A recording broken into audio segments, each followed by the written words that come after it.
નમસ્કાર વિદ્યાર્થી મિત્રો, ઈ જ્ઞાન મેન્ટર યુટ્યુબ ચેનલમાં આપનું હાર્દિક સ્વાગત કરું છું. વિદ્યાર્થી મિત્રો, આજે આપણે ધોરણ 6 અંગ્રેજી વિષયના યુનિટ 6 યુનિટી ઇન ડાયવર્સિટીના રીડિંગ વિભાગની આજે આપણે આ વિડીયોમાં ચર્ચા કરવાના છીએ. વિડીયો શરૂ કરતા પહેલા જો તમે ચેનલ પર નવા હો તો ચેનલને સબસ્ક્રાઇબ કરજો અને બાજુમાં રહેલ બેલ આઇકનને પ્રેસ કરજો કે જેથી કરીને મારા નવા આવનારા વિડીયોનું નોટિફિકેશન આપના સુધી પહોંચતું રહે.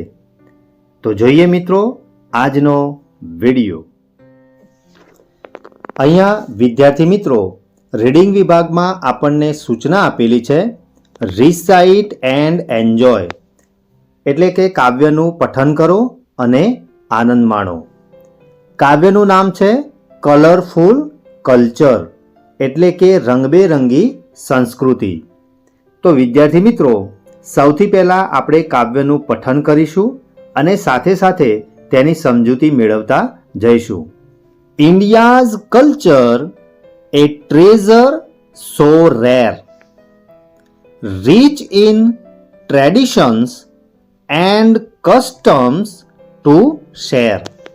એટલે કે ભારતની જે સંસ્કૃતિ છે એ એક ઉત્કૃષ્ટ પ્રકારનો ખજાનો છે, પરંપરાઓથી સમૃદ્ધ અને વહેંચવા જેવી જે પ્રથાઓ છે. રીચ ઇન ટ્રેડિશન્સ, અહીંયા વિદ્યાર્થી મિત્રો ટ્રેડિશન એટલે કે આપણી જે પરંપરાઓ છે એ પરાપૂર્વથી જે કંઈ પણ ચાલતી આવતી જે આપણી પરંપરાઓ છે એ કેવી છે? સમૃદ્ધ છે. અને કસ્ટમ્સ એટલે કે આપણી જે પ્રથાઓ છે એની અહીંયા વાત કરવામાં આવેલી છે. વિદ્યાર્થી મિત્રો આપ સૌ જાણો છો એ પ્રમાણે ભારત એક એવો વિશાળ દેશ છે કે જેમાં અલગ અલગ ધર્મો પાળતા, અલગ અલગ રીત રિવાજો, અલગ અલગ પોશાકો, અલગ અલગ રહન સહન ધરાવતા લોકો એકબીજા સાથે ભાઈચારાની રીતે રહે છે. તેઓ એકબીજાના જે ઉત્સવો છે એ ઉત્સવોમાં પણ ખૂબ જ ઉલ્લાસપૂર્વક ભાગ લે છે અને સાથે મળી અને તેઓ દરેક તહેવારને ઉજવતા હોય છે. We honour our elders with respect and care, એટલે કે અમારા જે વડીલો છે એ વડીલોને અમે માન આપીએ છીએ અને સાથે સાથે એમની કાળજી પણ અમે લઈએ છીએ. અહીંયા વિદ્યાર્થી મિત્રો રિસ્પેક્ટ એટલે આદર આપવો અને કેર એટલે કે એમની કાળજી લેવી. Namaste a greeting that shows we truly care, એટલે કે નમસ્તે જેવું અભિવાદન દર્શાવે છે કે અમને ખરેખર એમની પરવા છે, એટલે કે અમે એમની કાળજી લઈએ છીએ. વિદ્યાર્થી મિત્રો આપણી સંસ્કૃતિમાં કોઈ પણ વડીલ હોય તો એને આપણે નમસ્તે દ્વારા એમનું અભિવાદન આપણે કરીએ છીએ અને સાથે સાથે આપણા કરતાં જે કંઈ પણ વડીલો છે અથવા તો આપણા કરતાં જે મોટા લોકો છે એમનું હંમેશા આપણે માન સન્માન આપીએ છીએ.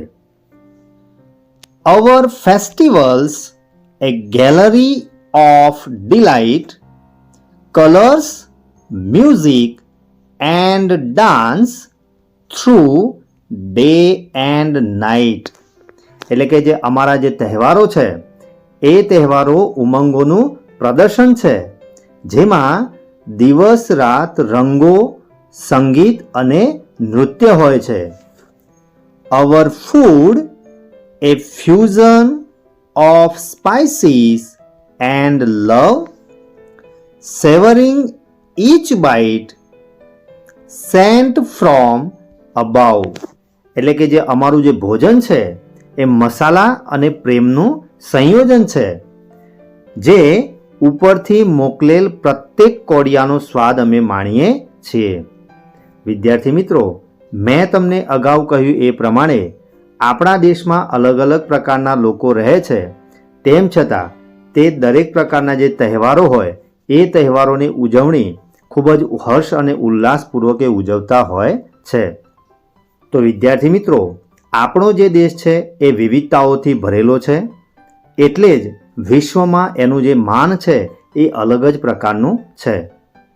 તો વિદ્યાર્થી મિત્રો, આજે આપણે જે કાવ્યનું પઠન કર્યું અને સાથે સાથે એની જે સમજૂતી મેળવી એમાં તમને મજા આવીને?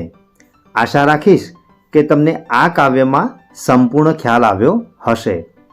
હવે વિદ્યાર્થી મિત્રો, આ કાવ્યના આધારે આપણે નેક્સ્ટ એક્ટિવિટી જોઈએ. અહીંયા વિદ્યાર્થી મિત્રો સૂચના કંઈક આ પ્રમાણે છે, ડુ એઝ ડિરેક્ટેડ, એટલે કે જે પ્રમાણે કહેવામાં આવ્યું હોય તે પ્રમાણે આપણે કરવાનું છે, અથવા તો માગ્યા પ્રમાણે કરો. તો અહીંયા નંબર 1માં છે, find the rhyming words from the poem, એટલે કે કાવ્યમાં જે પણ પ્રકારના રાઇમિંગ વર્ડ્સ આપવામાં આવેલા છે એ રાઇમિંગ વર્ડ્સને આપણે શોધી અને જે શબ્દને લાગુ પડે એની ખાલી જગ્યામાં આપણે લખવાના છે. વિદ્યાર્થી મિત્રો, તમે અગાઉના ધોરણમાં રાઇમિંગ વર્ડ્સ વિશે અભ્યાસ કરી ચૂક્યા છો. રાઇમિંગ વર્ડ્સ એટલે એવા શબ્દો કે જેના ઉચ્ચાર એક સરખા થતા હોય પરંતુ તેના અર્થ અલગ અલગ થતા હોય છે. તો પહેલો શબ્દ છે રેર, તો એને લગતો જે શબ્દ અહીંયા કાવ્યમાં આપેલો છે એ છે શેર. નંબર 2માં છે નાઇટ, તો એના જેવો શબ્દ આપેલો છે ડિલાઇટ. નંબર 3માં છે લવ, તો એના જેવો શબ્દ છે અબવ.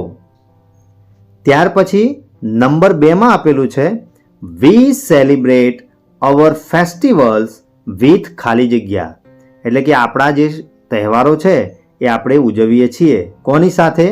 તો કલર્સ, મ્યુઝિક એન્ડ ડાન્સ, એટલે કે આપણા જે તહેવારો છે એ રંગો, સંગીત અને નૃત્ય દ્વારા આપણે ઉજવીએ છીએ. નંબર 3માં છે વી ખાલી જગ્યા વિથ રિસ્પેક્ટ એન્ડ કેર, તો ખાલી જગ્યામાં આવશે ઓનર અવર એલ્ડર્સ, એટલે કે અમે અમારા જે વડીલો છે એમને આદર આપીએ છીએ અને એમની કાળજી લઈએ છીએ.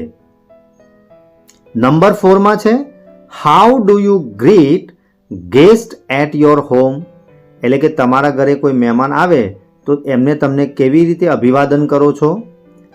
તો I say namaste to greet our guest at home, જ્યારે અમારા ઘરે મહેમાન આવે છે ત્યારે અમે એમને નમસ્તે કહી અને એમનું સ્વાગત કરીએ છીએ.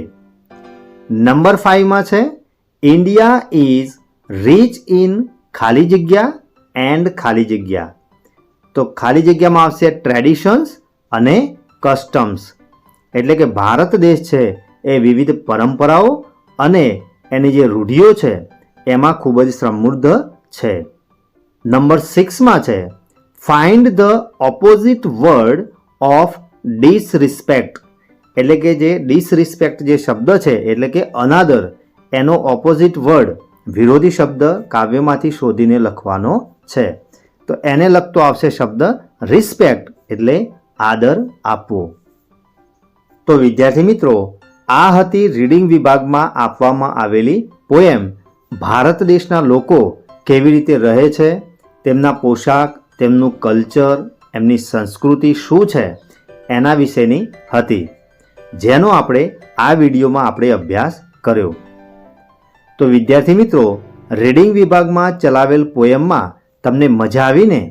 આશા રાખીશ કે તમને આજે ચલાવેલ પોએમમાં અને એને લગતી એક્ટિવિટીમાં સંપૂર્ણ ખ્યાલ આવ્યો હશે. જો તમને આ વિડીયો ગમ્યો હોય તો વિડીયોને લાઈક કરજો અને શેર કરવાનું ભૂલતા નહીં. ફરી મળીશું આવા જ ઇન્ટરેસ્ટિંગ ટોપિક સાથે. ધન્યવાદ.